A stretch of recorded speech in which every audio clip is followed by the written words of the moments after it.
This month's TV 47 Star Student of the Month from Childersburg Middle School. We welcome Daniel Warlick this morning. Daniel, good morning to you. Good morning to you. Thanks for being with us this morning. And tell us a little bit about yourself, Daniel. Well, my name's Daniel Warlick, and I have 2 sisters and 2 brothers.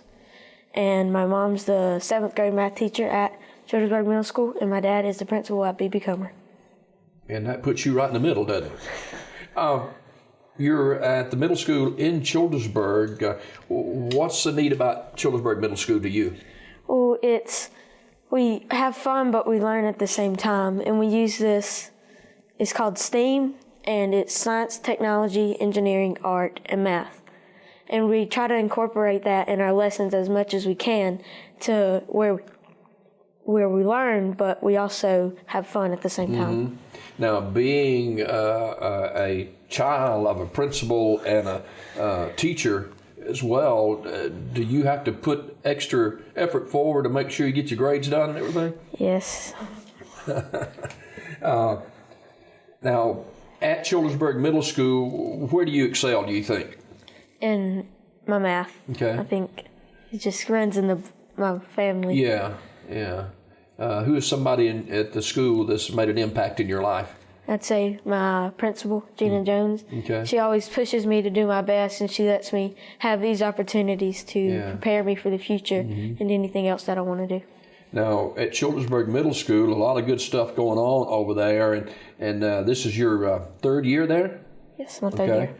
And 7th grader at Childersburg Middle School, and Daniel Warlick is our Star Student of the Month. You're involved in a lot of sports. What do you do there? I play soccer for the JV team, and I run cross country. You're a goalie? I'm a goalie. You make some stops? Yes. You have to dive sometime? And your cross country, your best mile is 7 minutes and 23 seconds? Mm-hmm. Wow, that's pretty doggone good. Hard, you get tired? too. Yeah, I bet it is. How do you concentrate running that far? Well, I just focus on the ground to where I don't notice things around me and how long it's going to take for me to get to the end. So I just keep running. Do you talk to yourself or sing or anything like that? I just keep focused. Wow. 7 minutes and 23 seconds. It'd take me that long to get to my office back there, so you're doing really good. You're into the robotics club. What's that about? Well, this year we had our first robotics club, and it's where a group of students got together and we made a robot to compete and to do different challenges. Like one of them was to pick up a dummy, and then another one was to knock down plastic cups, which would be fire, and then the last one was to remove toxic waste from the sea. Do you name the robot? No, we didn't name it.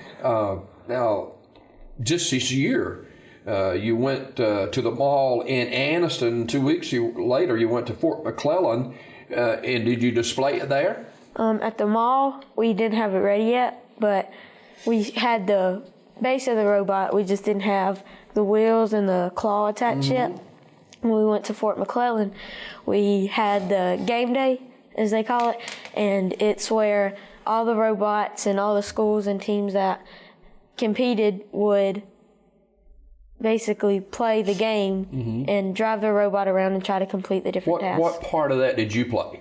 There were 4 different people that were the driver, and I was a driver for 2 of those, and I was the spotter for 1. So did y'all build the robot? Yes, we built it. What role did you play in building it? I was the coder, and I also helped with making sure all the parts fit and cutting the parts. Did you have any bumps and bruises along the way, and it didn't quite work as it's supposed to start with? Yes, we had our code, actually. We could get it to connect with the USB cable, but a robot wouldn't be able to move far without moving the controller. And then they had these USB called VexNets, and we couldn't get the code to go into the VexNets to where we can move wirelessly. How big is a robot? It was about that big and that high. Oh, wow. Now, you're involved in the computer science club, and there they introduce you to coding. Exactly what is coding? It's making a program for something to act independently without you having to control it. Okay. You're in the science club too, and FBLA. And what about when you went to Alabama Childhood Food Solution? That opened your eyes a little bit? Yeah, it made me recognize how fortunate I was to where I can help other people that don't have as much stuff as me to let them have a good meal every night or a good breakfast. Yeah. We're talking with Daniel Warlick. He's a 12-year-old 7th grader over at Childersburg Middle School. Any idea what you might want to look at after high school? Any direction? I want to be a robotic engineer. I kind of thought so. And where would you go to school for that? Either I'm looking at Mississippi State or Auburn University. Okay. Well, I'm sure you'll do well at either one of those universities, and I think our country's in better hands with young people like you. Daniel Warlick, who's a 12-year-old 7th grader over at Childersburg Middle School. Daniel, who is somebody that maybe outside the school that you hang out with, that y'all can talk about all kind of stuff and you won't be judged about it or anything? Who would that be? I have about 3 people. Okay. It's my friend John Daniel Oakes. He was here. My friend Jordan Mann and my friend Tyler Hurst. All right. Daniel Warlick, a 12-year-old 7th grader over at Childersburg Middle School, our star student of the month. Is y'all soccer season about to start, or is it? We're gonna start practicing in January. Okay. You'd be playing in the cold, won't you? Have to run a lot? No, you don't have to run a whole lot as a goalie, do you, or do you? I have to run on and off the field and to the different sides of the goal. All right. Well, keep up the good work, Daniel, okay? Daniel Warlick, 7th grader, 12-year-old at Childersburg Middle School, is our star student of the month. We got more to do on the show, so don't go too far away. This Star Student of the Month was brought to you by TV 47. Tune in to Daybreak weekdays at 6:30 a.m. for your Star Student of the Month.